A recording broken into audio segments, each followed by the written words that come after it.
Assalamualaikum warahmatullahi wabarakatuh. Alhamdulillah, alhamdulillahirabbil alamin. Wassalatu wassalamu asrofil anbiya'i wal mursalin Sayyidina Muhammadin wa ala alihi wa sahbihi asma'in, amma ba'du. Wonten ngersanipun para binisepuh, para sesepuh ingkang satuhu kinabekten, dumateng Bapak Ibu sedaya para tamu kakung putri ingkang kula hormati, langkung-langkung dumateng panjenenganipun Ibu Jaginem menggah sedaya keluarga ingkang kula hormati, so dumateng panjenenganipun Bapak Slamet Solikin minangka panamping atur pasrah ingkang kula hormati. Menggah ing pahargyan punika mugi keparenga kula nyuwun pangapunten gembel kamardikan sawetawis bilih kula ingkang kapiji saking panjenenganipun Bapak Eko Sureto Ibu Purwanti kenging hangaturaken pasrah putra penganten kakalih. Inggih saderengipun sumangga kita sami ngaturaken puji tuwin syukur wonten ngarsa dalem Gusti Allah Subhanahu wa taala. Bilih rahmat hidayah saha inayahipun sehingga kita sami tansah pinanggih sehat wilujeng mboten wonten pambangan setunggal punapa.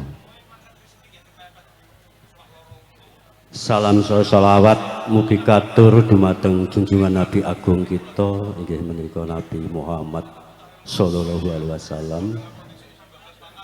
Insya Allah ing benjang di hari yaumul kiamah kita sami tansah pikantuk syafaatipun. Amin amin ya rabbal alamin. Dumateng panjenenganipun Bapak Slamet Solikin ingkang kula hormati, dene sowan kula sak pangunjung ingkang sepindah kinen hangaturaken salam taklim saking panjenenganipun Bapak Eko Sureto Ibu Purwanti.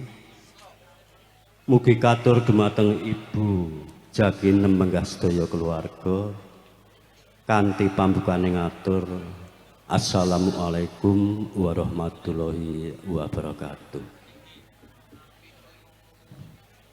Menggah atur ingkang angka kalih nggih menika ngambali atur uringa bilih kala wingi ing dinten Minggu Pon tanggal 11 Warsa 2026 kirang langkungipun jam 6 enjang awit sedaya kala tansah pikantuk rahmatipun Gusti Allah Subhanahu wa taala saha tambahing doa lan pamujinipun sedaya para tamu kakung putri dene tata cara ijabing penganten saha panggihing penganten estu wiwit lekas ngantos pungkas tansah pinaringan lancar wilujeng boten wonten pambengan setunggal punapa. Dene kula sak pangonjong sowan wonten ing mriki hanganti putra penganten kekalih ing sedya kula pasrahaken katur dumateng panjenenganipun Ibu Jaginem sawetahipun selajengipun ing samangkih kula sumanggaaken anggenipun suka atur pitedah wewarah lan piwucal dumateng putra penganten kekalih ing hamba bilih ing samangkih anggenipun sesrawungan anggenipun tetepangan dumateng sedulur-seduluripun saha sanak kadang tangga tepalih wonten ing mriki dalem. Estu lagak lagonipun menika tasih randhat mekaten. Mugi keparenga panjenenganipun Ibu Jakinem tansah suka atur pemut ing pangajap insyaallah kedepanipun putra panganten kekalih punika saged mujudaken keluarga ingkang harmonis, keluarga bahagia, keluarga sakinah mawaddah warahmah. Allahumma amin. Wondene atur ing salajengipun ing ambok bilih sowan kula sak pangombyong punika ugi dipun pirantosi sekedhik angsul-angsul mekaten dipun kerta aji mboten sepintena. Ing samangkeh mugi katur dumateng panjenenganipun Ibu Jakinem. Mugi sedaya kalawa saged dados jangkeping syarat sarana anggenipun kekadangan anggenipun paseduluran ing antawisipun Bapak Eko Sureto, Ibu Purwanti, so Ibu Jakinem menggah sedaya keluarga. Kedepanipun anggenipun bebesanan saged tansah rumaket langgeng ngantos ing selami-laminipun. Dumateng panjenenganipun Bapak Slamet Solikin ingkang kula hormati. Mbok bilih sowan kula sak pangombyong estu wonten ing mriki tetela hangirangi kamardikan panjenengan sami.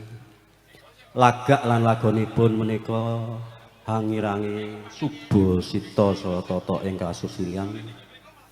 Dawah wonten lepatipun lumantar kula ingkang nyuwunaken gunging pangaksami.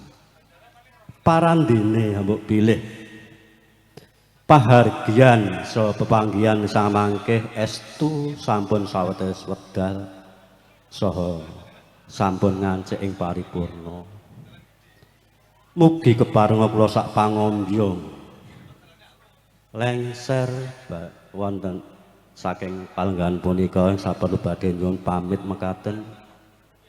Bilih ing mriki nyuwun tambahing doa lan pamuji dumateng sedaya para tamu kakung putri, langkung-langkung dumateng panjenenganipun Ibu Jakinem menggah sedaya keluarga kanthi pangajap insyaallah kula sak pangombyong lengser saking palenggan punika tansah pinaringa sehat lan sak margi-margi mangkeh tansah manggih rahayu wilujeng ngantos dumugi dalemipun piyambak-piyambak.